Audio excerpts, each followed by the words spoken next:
Hey, what's up, everybody? It's me, Caroline Kane, your favorite redheaded ginger. I'm proud to announce the surgery went well. I'm now a 6'1" black man in America. I can't believe it happened.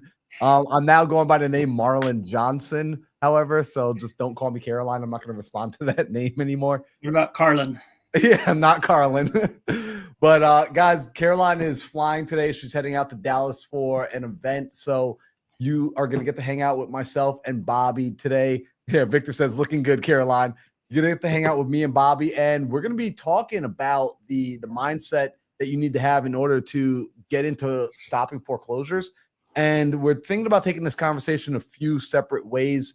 One of which is going to be understanding really the reality of what it's like to be a homeowner in pre-foreclosure. I find one of the things a lot of newer investors don't quite understand is how the homeowner in foreclosure thinks and feels. And this is why you might still feel awkward or embarrassed about asking the questions. You might doubt whether or not they would give you that sort of what you consider pertinent information, what you consider maybe protective information. Like, why would a person give me their mortgage statement, things of that nature? So we're going to talk about that.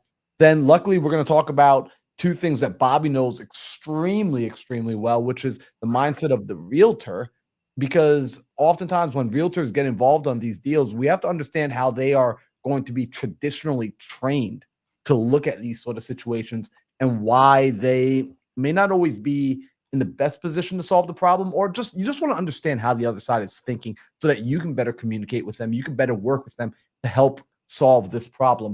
You're going to understand the mindset of the banks, because sometimes we look at the banks as the big bad guy always, but it's important to understand the reality they're coming from. So again, I like to say you get more flies with honey, versus getting on and just yelling at these people. If you understand where they're coming from, you're better able to position yourself to negotiate. That's why we call Bobby the bank whisperer, because he's taking both sides. He understands both sides of the table. And then we finally want to understand how the investor needs to be able to think.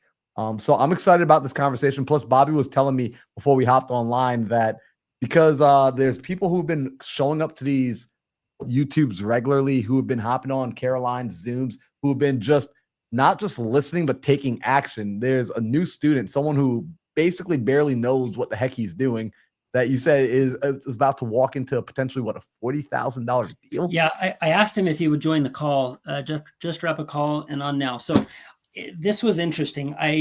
We've been going back and forth on my newly formed Instagram page. He's local and was just sharing with me. He said, hey, I watched one of your videos, you and Caroline, and he said, I got my first deal under contract. I was like, no big deal. I was like, okay, tell me about it. And he said, yeah, I think we're going to clear about 40,000, or that, the team is going to clear about 40,000. I'm like, you got to be kidding me. He said, I've got a second one as well, just calling on these lists. And I was like, oh, buddy, that's incredible. So I don't want to set that as the stage for the norm, but it literally, I want to have him on, literally bring him on stage so you can see who he is, what he did. I said, tell me more. I'm like, I only got 15 minutes before I got to be in this next appointment, but tell me, how you did it. I love it. It's exciting. It's a reality. So not that he's a blind squirrel, but even a blind squirrel finds a nut, right? If you put in the work, you're intentional, you pick up the phone, you're not worried about calling people. His issue, I think he said, was, gosh, it was so much easier than I thought. And I want to say, well, it's hard. It's hard for me even. So I love that he's having this experience. It's like that first child. Our first child, we were incredible parents. I mean, she went down on time. We read the books. We were such good parents. And then my second child had colic. And I literally, for 8 months, wanted to put him back in the womb and the human child be gone. So it's nice that he's had this good experience, but there's a lot you need to know and find someone to partner with. But anyway, cool story. So hopefully he's on here in the side chat. If you're here, we want to bring you on stage and have you share your experience, Mark.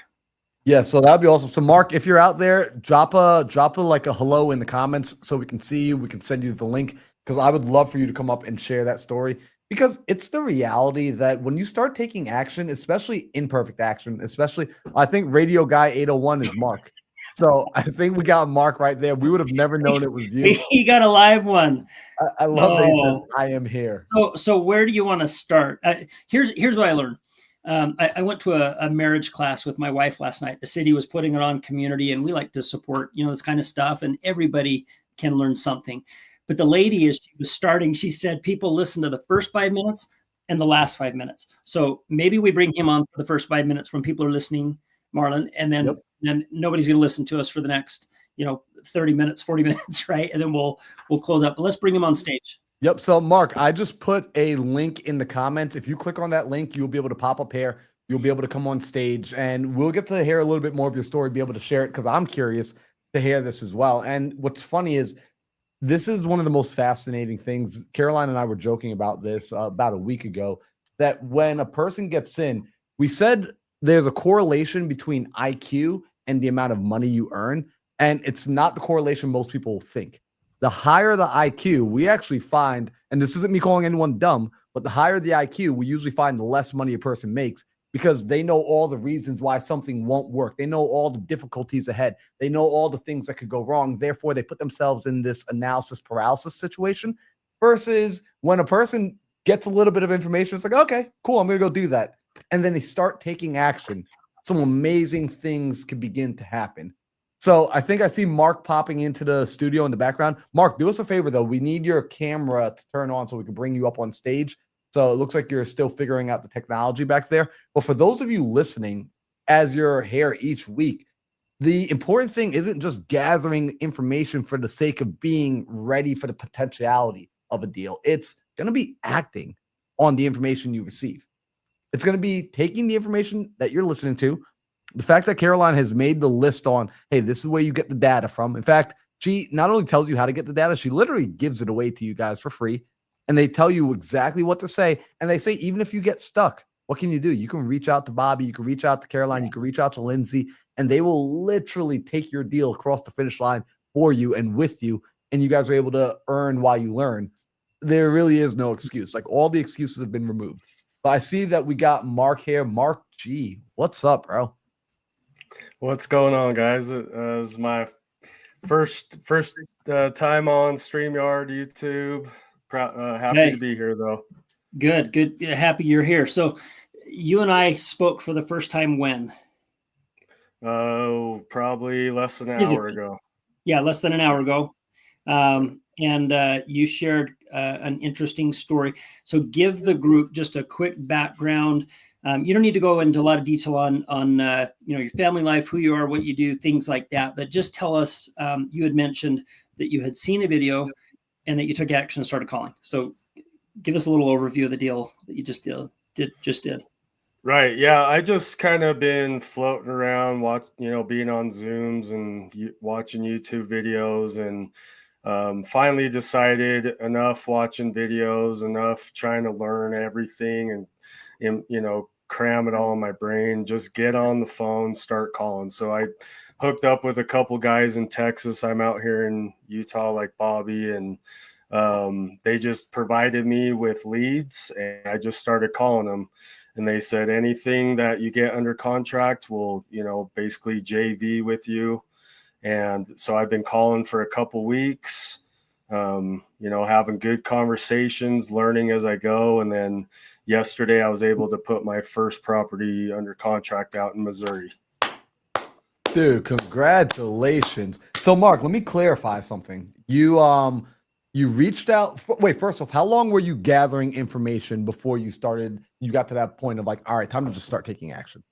Months. I mean, it's probably been 6 months of me just thinking I needed to know everything about everything. And it isn't. Even with all the videos you watch, you're going to get curveballs thrown at you left and right. And then as long as you have people that are willing to help you, that you can reach out to, these people I'm working with, I send a text and, they're answering me like that, so, and even with this one I got, I mean, it was like Bobby mentioned earlier, it was too easy, and I'm not expecting everything to be that easy, but this was a one call close, and one call, that's all. Is that line patent? One call, that's all. I think that's a trademarked phrase. So sue me.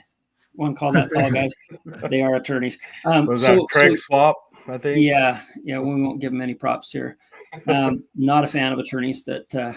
So you believe, I just want to be clear, you believe that you'll clear how much on an estimate, all goes well. The goal conservatively is how much? Yeah, I mean, the way that we're doing it is we're doing a novation. So Mhm. right now the guys I'm working with, they're just shopping a real estate agent in the area because none of us live in Missouri.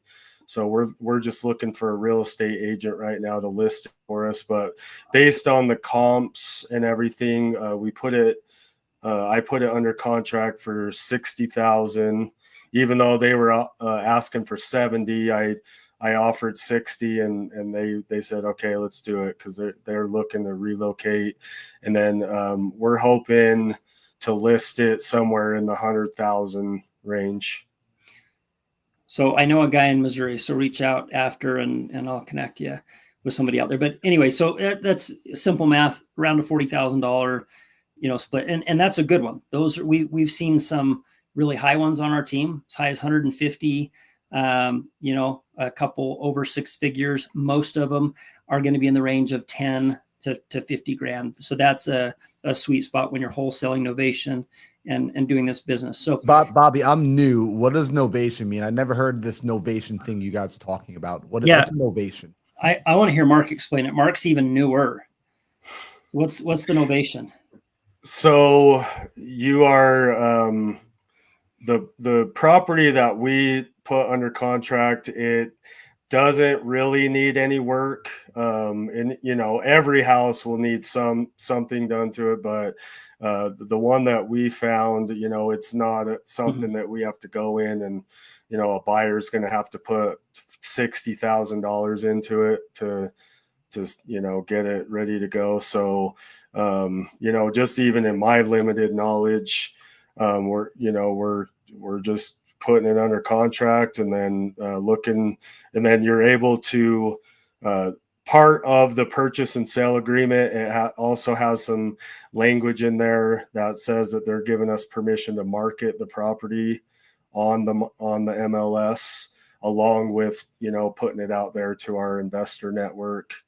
So basically, innovation, which is great. That's a good answer. So the short version of novation is the ability to tie something up and take that contract and then assign that contract to somebody else, where they take over your position. So there is no double close. There is no, anything else that needs to take place. So that novation gives you the opportunity and the rights to resell. So that's incredible. It's an incredible way to start the business, and glad, he's watched some videos, saw a couple that Carol and I did. The secret to this business, I'm just gonna share it, is to do something. Get off your butt and do something. You can watch a ton of videos. Now, Mark, do you know everything now that you've done a deal? Do you know everything there is to know about real estate? Absolutely not. Wish I could say I do, but and I don't either, and neither does Marlon. Nope. And neither do the gurus out there that are doing this. There's always something new we're learning. There's always laws that are changing. Wholesaling is shutting down in some states. There's redemption rights in some states, where a property goes through foreclosure and they can redeem that or have a upset bid, process. There's so much that we're learning as we go. The bankruptcy laws, the reinstating loans. I mean, there's so many different terms. I think this example that was so important before we let you go, I wanted to show that somebody I've never met until an hour ago, he chatted me on my Instagram page, and you can, which is hilarious because I don't even know how on Instagram. Look at how powerful that is, though. So already on social media, making a difference. Which is so ironic because I hate social media. But Marlon and Caroline's just like, dude, you have a lot of information. You need to get on there and share. I'm like, well, what do you share? Do people really watch like you walking around and spewing nonsense? And they're like, they do. That's how people learn. Mark saw something, reached out to me, said, hey, let's chat. We connected an hour ago. And this is great because we have fresh leads that we would love people to call. We have enough more leads than we have people to call on. Pick up the phone. If you can do, 1 hour a day, 5 hours a day, it doesn't matter. Or if you're a door knocker or you're a closer, there is somebody in the ecosystem for everything. And then what Mark did that was really, really smart was JV. Find people that know a little bit more. I don't know these guys he's dealing with in Texas, and we're not making any money off that, which I'm totally cool with. I love it. I get so excited when other people are changing their lifestyle based on things they learn from what we share. So if Mark could go out and do one of these a quarter, and then one every other month, and then one a month, he is probably going to be in a position to leave a W-2 job if that's what he desires, or he can do this as a side hustle. He can continue to flip, novate, wholesale, or he can buy and hold. There's lots of different options once you start doing this. He's in Utah. This property is not in Utah. He's never seen it. So it's and the end of the story still needs to be written. But the point is they have one locked down right now. It's under contract. And these guys that do know what they're doing, I think are saying, this is good, bring us more, which I would be saying the same thing. Go find 50 more of these and make good money. And how much are you out of pocket on this deal? $0. Okay, $0. Interesting. How much renovation are you going to have to do? Are you going to have to catch a plane and go out there and do anything to this property? Nope, No. not at all. Okay. Your biggest challenge is you said, wow, this was too easy. If you can keep doing those, we're going to have you come on these shows and we're going to learn from you on how to do this. I'd absolutely love to do that. And one other thing I wanted to add is when I originally reached out to you, it was about your forte, the foreclosures, because I had watched one video with you and Caroline, and I decided she had mentioned a website she uses, Zome. Is it Zome? Is that how you pronounce it? The XOME.com. Yeah. So when she mentioned that, right then I just pulled it up on my laptop while I was watching that video, looked at the properties in my area, found one probably 10 minutes down the road from me in a desirable area. Looked up, used one of those free sites like Fast People Search or whatever. Looked up the property owner, couldn't get a hold of him. Heard her literally talking about how she goes above and beyond to track people down using like Facebook and all these other methods that we all have access to. So I actually found his wife, sent her a message. She called me immediately and started talking to me about it and said no other investors had called them, and they were trying to figure it out on their own. So that was my very first call to a foreclosure. She couldn't have thanked me enough about me reaching out. And I told her, I'm just the glorified note taker. The people that I can reach out to, they actually help people stay in their homes more than, just try to, get them to sell the property. And she couldn't have appreciated that I went through all that work to try to get a hold of her. So now I'm talking to you, and I just sent you or texted you her address to see if maybe there's something we could do, because it's a pretty hairy situation that she's in. Yeah, no, I love it. So before we let you go, what is one piece of advice you would give to people that are brand new? Because Marlon kind of teed the stage up. We want to see from the eyes of a real estate agent, the eyes of a seller, and the eyes of somebody new just getting into the business of real estate. Give us a real quick, some tips for those that are looking through your eyes. What would be some advice you'd pass along before you go? Well, especially for someone in my situation where you don't have thousands of dollars for marketing, there's so many people on here on all these social media channels that are basically begging people to help them call the leads because they don't have enough time in a day. So just find the people, like Bobby said, he has leads that he would love for people to call, and really just call them. I mean, yes, the majority of people are not going to want to talk to you, or they might be rude to you, but who cares? Just call, because there is somebody that needs your help, that is waiting for you to call them. And the potential for, the money is just a byproduct of just being a genuine, transparent person.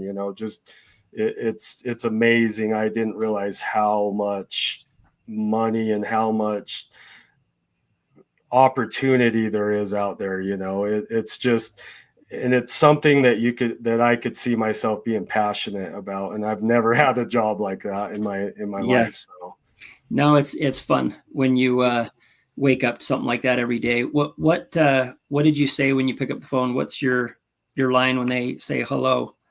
What's your approach? I just call them by their first name, and it just kind of depends on what the lead is, because I'm calling both cold call leads and like PPL and PPC, which is awesome that I'm being trusted with PPC and PPL leads, because those are not cheap. Yeah. So they've listened to my call. They have a CRM that records calls, so they've been recording my calls and coaching me, and they're like, okay, you're ready for PPL leads. And you basically just you call them by their first name, and you just just bring up the fact that you're calling about the property that they're selling on 123 Main Street. I just need to ask you a few questions, and just kind of follow the script, but don't sound robotic. The most important thing I found is just practicing your script. Even if you have to get in front of a mirror, I've heard a lot of people say that, like, stand in front of a mirror, practice with your friends or your family or other people. Get in these calls where people are calling on a Zoom together, and you can get coaching from people who've done it. And don't be offended. Just take that constructive criticism, because it's only going to make you better. That's incredible. I was going to say, geez, Mark, that's incredible. See what I did there with your name? Gee, Mark. All right. Well, thank you. Thank you for coming on. That's incredible. I love it. Keep showing up. And you're not part of any of the groups, are you? I came in as in the Pace Morby Gator group. Okay. But then I quickly realized that my personality is more tailored to just talking. I love talking to people. I've had some amazing conversations with people, even though we didn't end up doing anything. But the power is in the follow-up. This one call close on my first contract that I did yesterday, that's not the norm. I heard Pace one time say 13 follow-ups is kind of the average, and it absolutely is. Somebody might not be ready to sell today, but you call them back in 3 months and they're like, you know what, Mark, I explored all my options and exhausted all of them, and I'm glad you called me back. Let's do this. That could happen to you in the future. Love it. Well, thanks, Mark. I'll be in touch. Now you've got my mobile and I've got yours, and I'll be communicating with you as soon as we get off the call on that other lead you sent in. So awesome. Thank you. Good work, brother. Yeah, Mark, appreciate it. Thanks for having me, guys. See you, Marlon and Bobby. Love it, brother. See ya. All right, that's cool? So freaking awesome. I mean, that's just rad. I love hearing these kind of stories. I want to emphasize this for everybody. That happened because Mark took action. Mark got off the sidelines and he got down onto the court, and he wasn't scared anymore of looking silly, of saying the wrong thing. He figured it out in action, figured it out during playtime. So for any of you that are still hanging out on the sidelines, I saw RV Gracer saying, yeah, that's me. I've been just taking in information and still have not made my first call. I'm telling you, if you want to change your life, you need to make that first call. You need to knock on that first door. You need to send that first letter. You need to send that first message on Facebook. You need to do something. I can guarantee you, if you do nothing, nothing will change. So I love this. Also, I saw, shout out to Lindsay answering questions in the side chat. I saw Corinne ask, what does PPL and PPC stand for? And that stands for pay per lead or pay per click. So there are companies that will actually go out and generate leads through Google marketing, through Facebook marketing, through online marketing. They will actually get homeowners who are saying they're interested in selling their property. They're interested in talking to an investor, and then they will sell those leads to investors so that investors can have the conversation. They're highly motivated, but they are also can be more pricey and expensive. If you are brand new, I would say, and your budget is a shoestring, don't worry about PPC and PPL. Bobby and Caroline show you how to generate leads for free, or heck, Bobby and Caroline will literally give you the data so you can go and get those leads yourself without paying $1. Yeah. So a lot of these leads, just so you know, so Facebook Marketplace, there's things you can and can't say, and you've got to know what ads you can put up. I was spending about $3,000 a month with a company, last year doing it. it was awful. The PPC is a little different, where you're paying. These are motivated sellers, as Marlon was sharing, and they'll fill in their information. So it's a difference between a cold call and calling somebody that has expressed interest. Hey, I got your lead. You filled out some information. Let me gather some more information. Tell me about your circumstance. How did we get here? When does the trustees sell? What's the value of the home, and your address? And, what are your goals? Are you wanting, a lot of time people say, I want to stay in the home. Okay. We need to do a very serious analysis and reality check to see if that's a possibility. Can we do a loan modification? Is that available? Plan A? Nope, we can't. Okay. Plan B.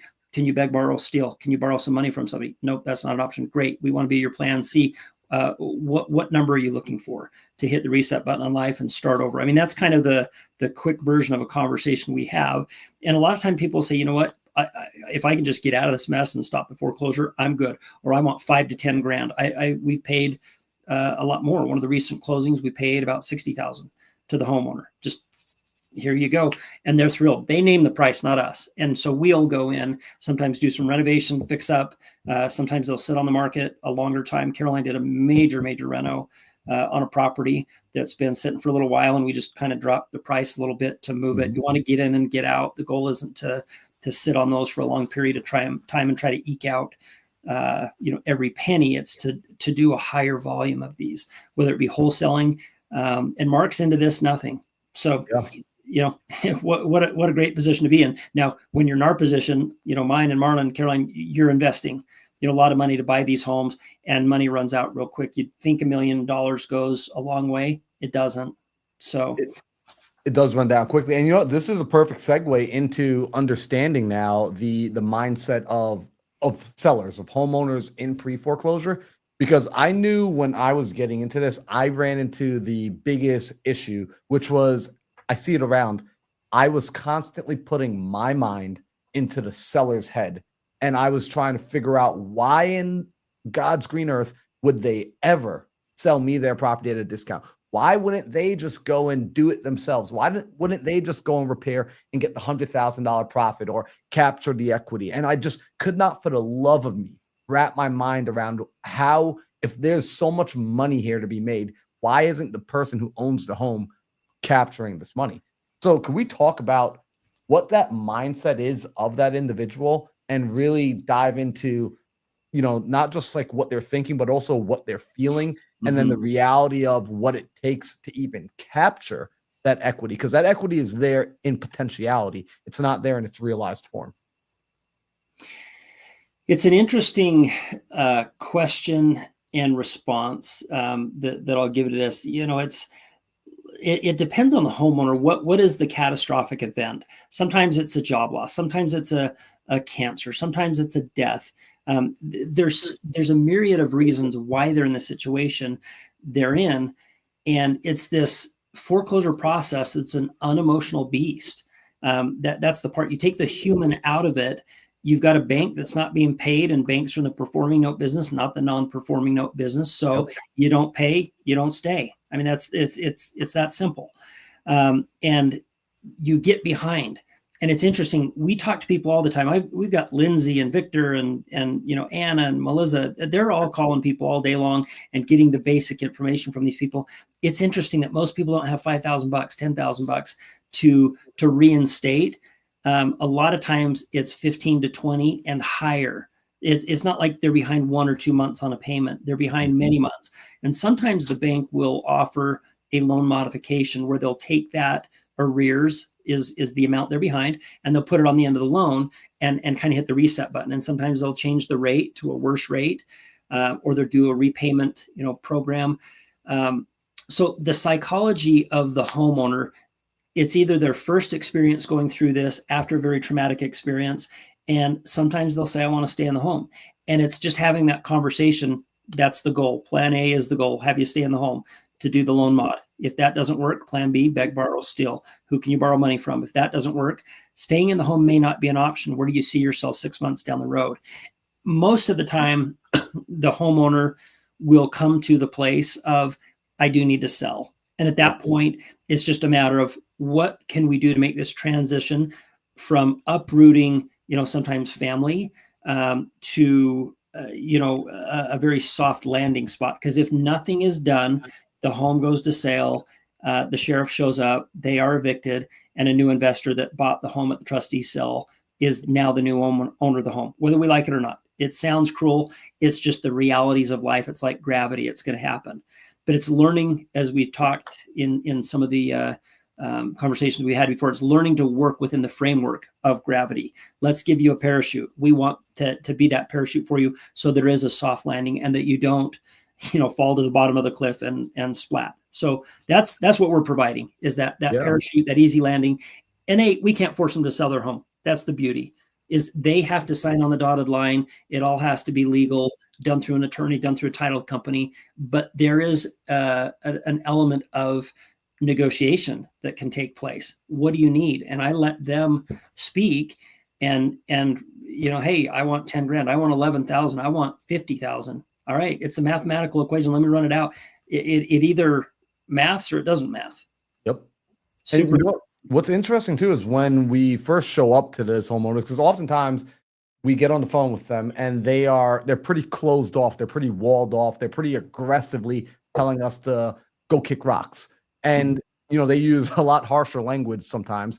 And a lot of investors use that as a reason to say, okay, well, this person doesn't need my help. This person, and they back off and they go away, versus, like we said, Mark earlier said it, right? You follow up, you call them back. And what's going on is most of the time, these sort of situations, it's embarrassing, right? Like we don't, as a nation, as a country, as a people, we don't really open up about our financial situation, let alone when the financial situation is bad.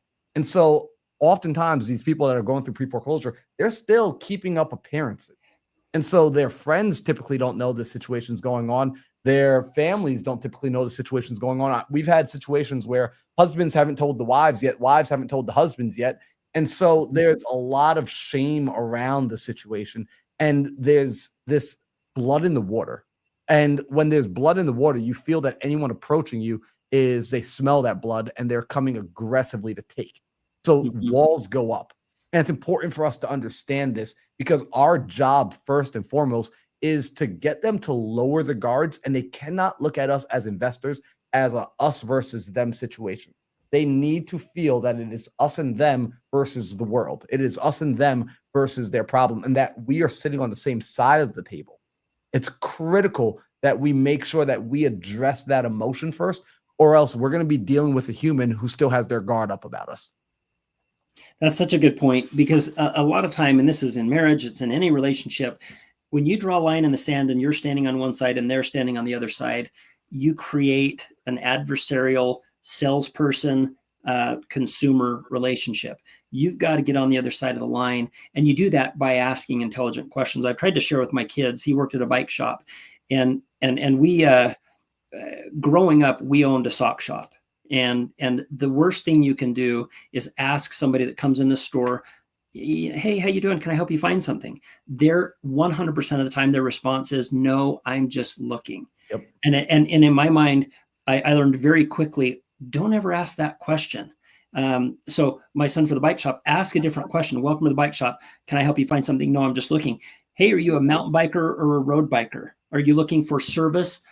Or purchase bikes? Do you need to get your bike fixed, or are you looking at new bikes? Because I can point you down this way, or I can show you some things over here. It's framing up a question differently when you're calling this distressed homeowner, so that you are more a trusted advisor, as opposed to a greasy, I call them a used car / pawn shop salesman. You don't want to have that. I'm here, I'm Guido, I'm here to take advantage of the situation, because there are times that you can.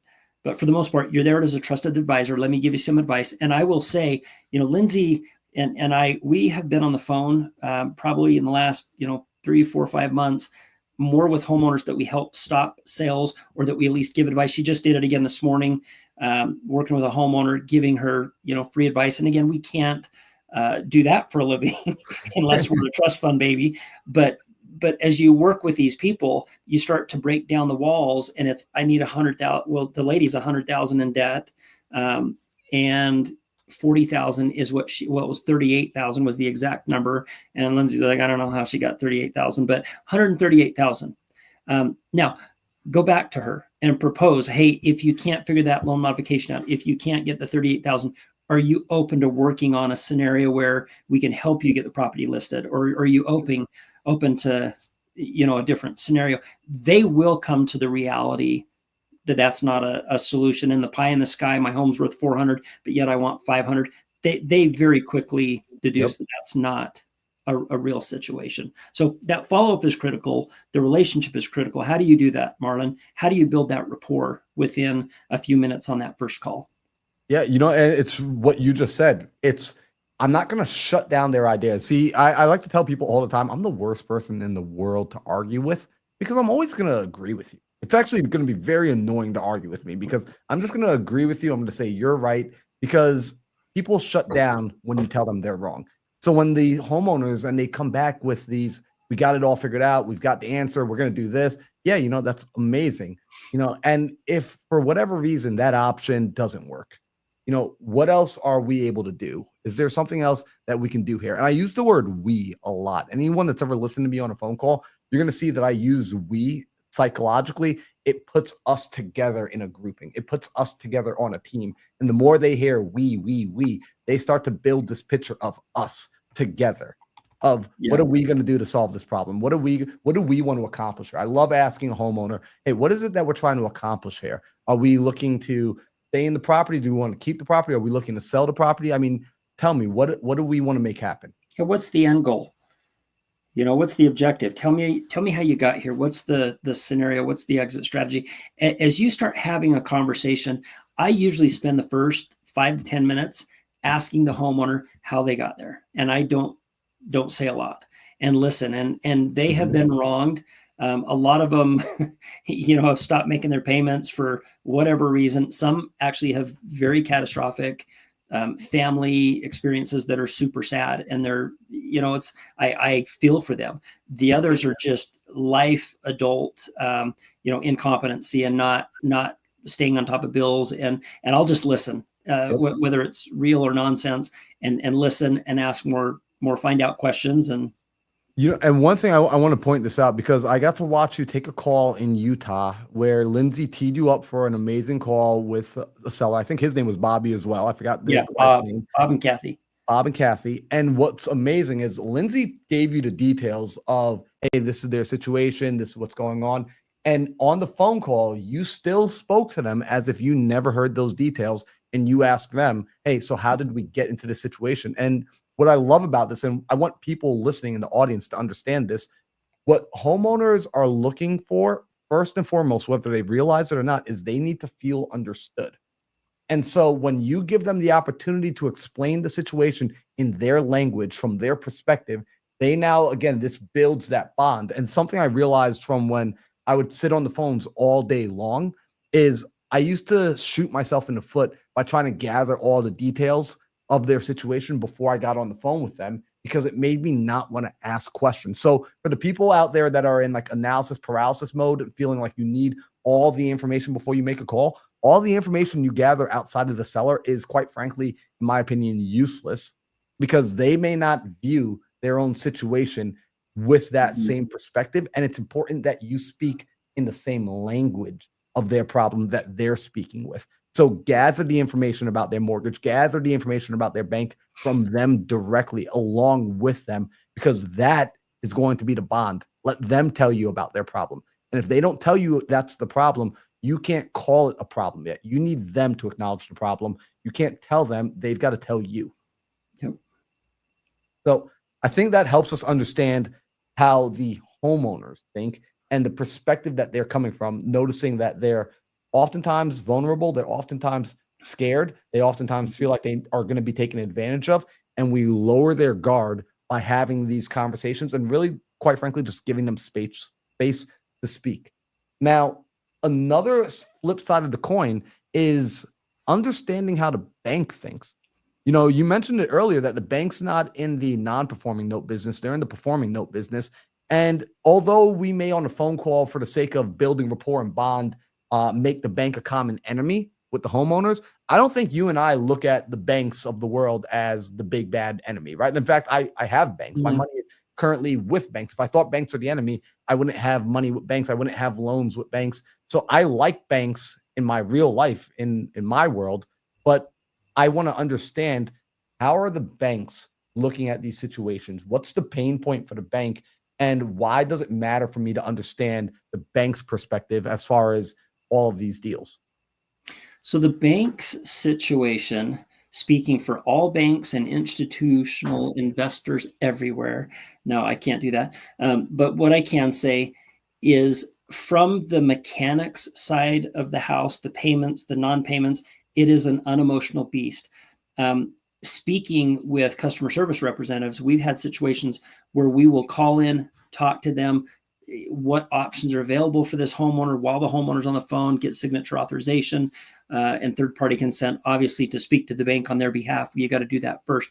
But we'll try to find somebody that will advocate for us. What options are available. And if they're not very helpful, hang up, I call the next person and call the next person. Again, banks are what have allowed all of us to buy our homes, right? Unless you paid cash for your home right after you got married and had a parent that did that, bless you. But for the rest of us, that's not a reality. So we do utilize bank money. It's a beautiful thing to be able to let them front all the money, and we use our home as collateral, and they try to make sure they have enough equity in that home that should some situation go belly up, that they can get their initial investments out of the home. Yep. So know that, and then there's laws set up to protect banks, where they can write off things, and sometimes they'll sell those notes to other investors, and they'll buy them for pennies on the dollars and write those off. And it's a great thing. The banks make a lot of money. Let's just call it what it is. Now, it's not that they are our common enemy, but the customer and the seller wants to feel like they have an ally in us, and that we're helping them navigate a situation that they have no clue on how to navigate. They don't know what questions to ask. They don't even know that they can call the bank and say, what are my options? This is what's so interesting and so debilitating, is there a trustee sale, a foreclosure sale will be happening in a week or 2 weeks. And people literally have stuck their heads in the sand. And have you talked to the bank? Have you communicated and explored options? No, I haven't. Okay. Do you mind if we get on the phone and see what options are available to you? Would that be helpful to you? Or are you just planning on waiting until the sheriff evicts you, and then you've got your next move? And if I find out they do have an exit, they're moving in with mom and dad, they're moving out of state, we will absolutely help facilitate that. For the most part, we need to gather information. That information will lead to inspiration on how to navigate through the situation. Yeah. And I love you said, so we get on the phone, we call the banks, right? Typically we're talking to somebody in loss mitigation. And if we're getting a person who's stonewalling us, right? Like this bank employee, this Nancy, this Karen is having an awful day and she's taking it out on us. You hang up the phone, you call back the exact same number, and you get a different representative. And there's a human back there that, if they hadn't been communicated with for this particular file, what can happen is, when the bank sees that the homeowner isn't communicating, does the process for foreclosure speed up or slow down? Oftentimes it speeds up. It's more quickly accelerated. They're going to go through things a lot faster. But when there's an open dialogue, when there's communication, oftentimes the process can begin to slow down, elongating the amount of time, the amount of options that the homeowner can have available to them. A lot of homeowners don't realize this, and a lot of investors also don't realize this. They think it's black and white, right? We've been trained in a reality where everything is very black and white. I like to say everything on planet Earth is negotiable. Yeah. Everything is negotiable. Yeah, exactly. And that's such a amazing point, to let people know that we can empower homeowners to call once a loan modification is in process. That foreclosure sale is at least stopped or postponed in most cases. If they're just starting the process, or they haven't filed, they'll file a notice of default, and there is a window of time that you have to figure that out. And a lot of people can stall a good amount of time. Now, it's going to add debt, to that property. That payment, again, banks are in the performing note business, so they miss a payment, 2,000 one month, 2,000 next month, 10 months goes by, that's 20 grand. It's not like the bank's like, don't worry about it. They're going to take that money, and hey, now you owe 20 grand instead of 2 grand. So there is a problem and a snowball effect that is happening to the debt and the reinstatement amount. But again, you can stall for quite some time. Yep. And so we as investors, we need to know that we have that tool available to us. We have that, let's call it that play in the playbook. And it's not, that doesn't solve the problem, but something that does happen is you do, like Bobby mentions, you give hope back to the homeowner, right? If a person was about to be evicted and foreclosed on next Tuesday, and you're able to postpone this and give them a little bit more time, a little bit more breathing room to not necessarily keep kicking the can down the road, but to really gather their belongings and own the decision of either this is how we're going to save the house or this is how we're going to sell the house. And you give them that breathing room to be able to transition into the next chapter. That's a very powerful thing of value that you could bring to them.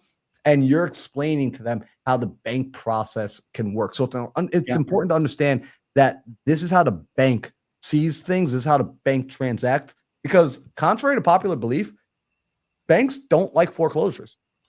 The bank doesn't act, it's very expensive. It's an elongated process. It's not fun for a bank. A bank doesn't give out a loan to a homeowner thinking, I can't wait to foreclose on this person. That's not how the bank thinks. The bank wants to collect interest for as long of a period as possible. And when you're close to paying that debt off, they're going to try to re-entice you to refinance, start a brand new amortized loan so that they could collect more interest. So the bank is, as Bobby said, in the performing note business. And so you want to be able to help them not have to go through that foreclosure as well. The bank is willing to negotiate because it's not a foreclosure they want. It's so critical for your brain as the investor to understand that. Yeah, no, that's a good point. So let's look at here. We talked about the mindset of the seller. We talked about the mindset of the bank. Now, what about realtors? Because there are situations where a homeowner does get into this foreclosure situation and they're thinking, I don't have any options. Maybe we should just sell this property. And they go ahead and they list it with a realtor. How are realtors trained? And I'm curious because I actually don't think I've ever really talked to a realtor about this. You know, when you were getting your license and when you were an active real estate agent, were you taught about, hey, this is how you handle a foreclosure situation versus any other situation? Was there training around that? You know, maybe there was inside of your brokerage. Is that something that's common? I don't know. Un poquito. Not a lot. You know, it's interesting. EMT, same thing. So I got my EMT license, thought I was going to go the medical route. I got a real estate license. It was super fun, really enjoyable. I don't have a license now, haven't for, you know, probably close to 20 years now, just because I didn't use it anymore. But when I was an agent, I did a lot of transactions, was a big deal. You know, it got a lot of awards for closing a lot of properties. And what I learned is that with your EMT, you learn a little bit about a lot of things. You don't really go deep. Real estate agent, same thing. You learn a little bit about a lot of things. They do teach you contract law. They do teach you about foreclosures, but not in the depth that I understood. I didn't learn until I went and stood on the courthouse steps with my check and a sale was being canceled that I had done so much research on. And I went to the attorney and said, dude, what's going on? What happened to it? Where'd it go? Well, somebody else ended up buying it before the sale. And I'm like, no, they can't do that. How did they do that? And I started reverse engineering the process to realize, okay, in my state, they stop making payments. That can happen for an extended period of time. Then there's this thing called a notice of default where they have to file it at the county. And then after 90 days, they have to post in the newspapers for 3 weeks. And then, hey, here's the sale date. So I'm like, oh, so I can actually talk to the homeowner once they've filed a notice of default and the county, it's recorded and that's public information. So I can have the title company pull that and I can actually call the homeowner long before this sale thing happens. And that's all we do now is we want to hit these people up long before the sale happens. So right at the beginning. So as a real estate agent, there wasn't a lot of information. There wasn't a lot of knowledge. Short sales were a real popular thing. Yep. They took forever. 6 to 8 months. You're trying to fight the bank. You fill out hardship letters. You do, I've done all that. But it's so much easier to work with the homeowner and, based on their long-term goals. If I were a real estate agent now, we literally get calls all the time where we're working with this homeowner and getting a power of attorney and listing their property. We're doing a couple of them right now. And it would be so easy to say, hey, let's throw this on the market first. And then, oh, by the way, I've got some experience here that we could help, sell the property. Now, you got to be very careful. With a real estate license, you have a fiduciary responsibility to the homeowner. It's kind of like a police officer, a judge, any of these public, service men and women, you have a fiduciary responsibility to that group that you have stewardship over. So an investor is a little different. That's why I won't have a license, because there are some things you can do and some things you can't. You can't wholesale in the state of South Carolina unless you have a real estate license. And if you're a real estate agent, you can't wholesale. It's like a contradictory law. So stupid, but that's the reality. So you do want to be careful. And again, watch some videos, partner with somebody that knows a little bit more than you. Yeah. And you'll be able to navigate through this situation. But if you were an agent, you could clean house just by listing pre-foreclosure properties. But you do have a limited time frame that you got to, get some things done. And that's the big thing, right? Because here's something that when folks are talking to homeowners and the homeowner comes back to them and says, yeah, it's okay. My real estate agent's going to help me with this. Thanks for calling, but we got it handled. And you see that there's an auction date a week later. Right. The real estate agent doesn't even understand the reality of like the severity of the ticking time bomb that's now in occurrence. That retail buyers and investors, cash buyers, are drastically different types of buyers with drastically different types of timelines. And a retail buyer might not be able to stop when the bomb is that close to blowing up. Yeah, and you bring up such a good point. Most, and notice how Marlon is calling it a realtor, R-E-A-L-T-O-R. Nothing drives me more nuts than even real estate agent calling it a realtor. You sound like a redneck. There's no A in realtor. It's not realtor, but anyway, that's just semantics. But most of them, unfortunately, do not know how to navigate through the foreclosure. There are a few really good savvy agents that get this and do it for a living. And those are usually the individuals that I call and have list properties that we've got across the country.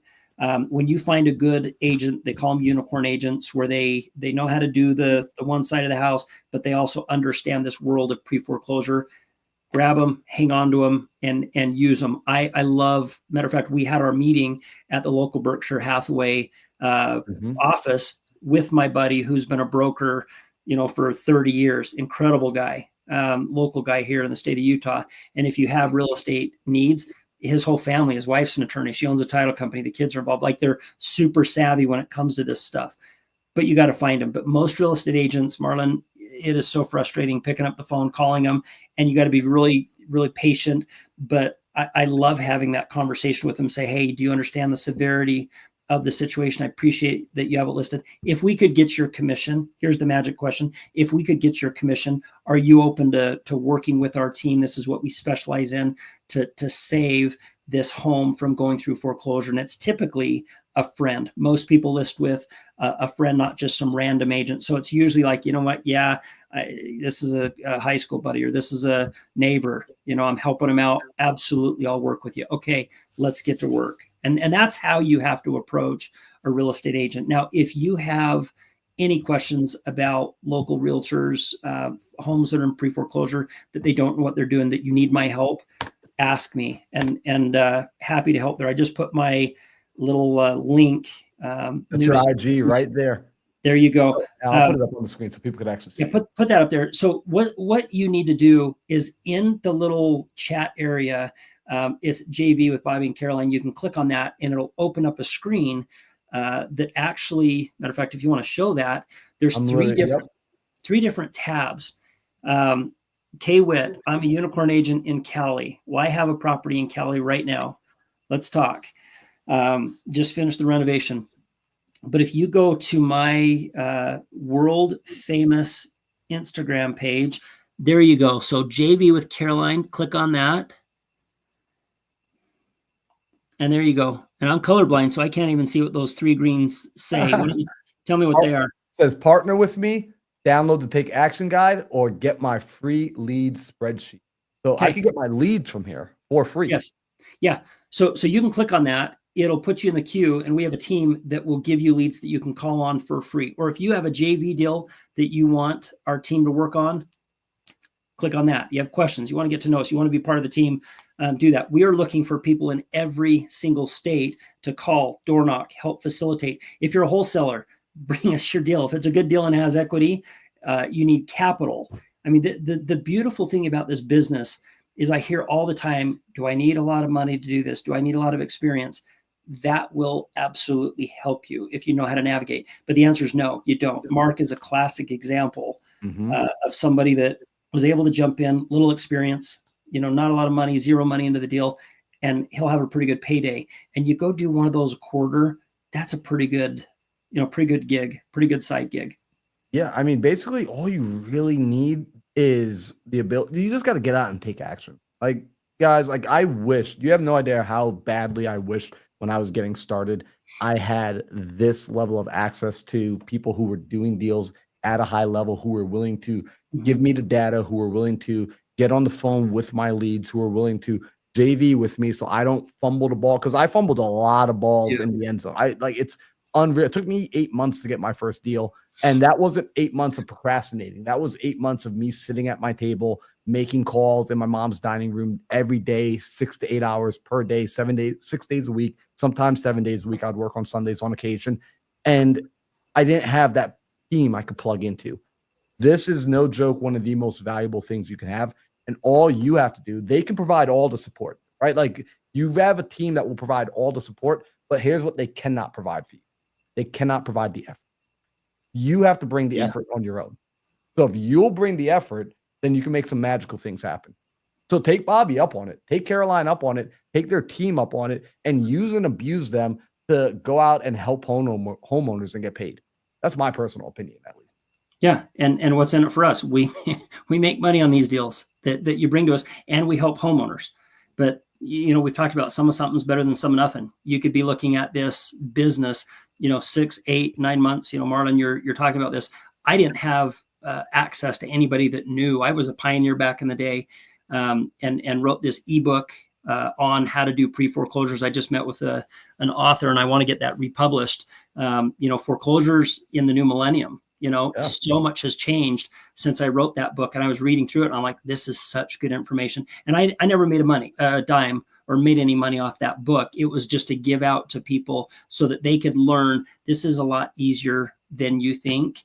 And part of what makes it easy is the ability to partner with people that do know a little bit more and are willing to pay. Now, what if you brought a deal to somebody, for example, Mark, he's working with these guys and they don't pay him a dime. How many more deals is he going to bring to them? Same amount that he had in the deal, 0. He's not going to do that again. So our goal is to overpay, to share our knowledge, be very, very generous with these experiences. Lindsay's a classic example where we got on the phone with her the first few times. I was fishing, reeling in a fish. I love fishing. I always usually am found fishing somewhere. I want to go ice fishing this weekend. So it doesn't matter the season, but we literally stopped to sell, helped a homeowner, a lady that didn't speak English, Spanish, kind of broken English, stopped to sell, catching several fish, and then, buying a deal, closing on a deal with another lady. And I do it mountain biking. I do it skiing. It's fun to be able to use that knowledge to help others make money, but also watch, which Lindsay's been able to do. She's been able to call the banks with me, and now she's able to call the banks on her own. She doesn't need me, to do that. She can negotiate with the homeowners. So it's kind of fun to be able to learn and earn. So guys, take Bobby and Caroline up on this option. Highly, highly valuable. We are at the top of the hour. So do me a favor. If y'all got value from here, if it's your first time tuning in, make sure you leave a like, click like on the YouTube button, click subscribe, go and check out Bobby on IG at Bobby, the Bank Whisperer. I put his IG link also in the chat. So you can just click on that to go right to his page. And check out the JV with Bobby link. Go and get that data. I already saw a couple of people, RV Gracer, saying he's going to go get that data, start making those calls. Kay Witt says she's a unicorn agent, or he's a unicorn agent out in California, and is going to start making, is going to reach out to you, Bobby. So connect with this team, connect with these people. Next week, you guys know we'll be back. And I say we, I will, as Caroline, I will go and get my corrective surgery again, and I will show back up as my redheaded self. But next, I'm so glad you can say that, because I'm not touching that with a 10-foot pole. And, so much fun. But guys, we'll be back. We'll be back next Thursday at 12 o'clock Arizona time. Till then, you enjoy the rest of the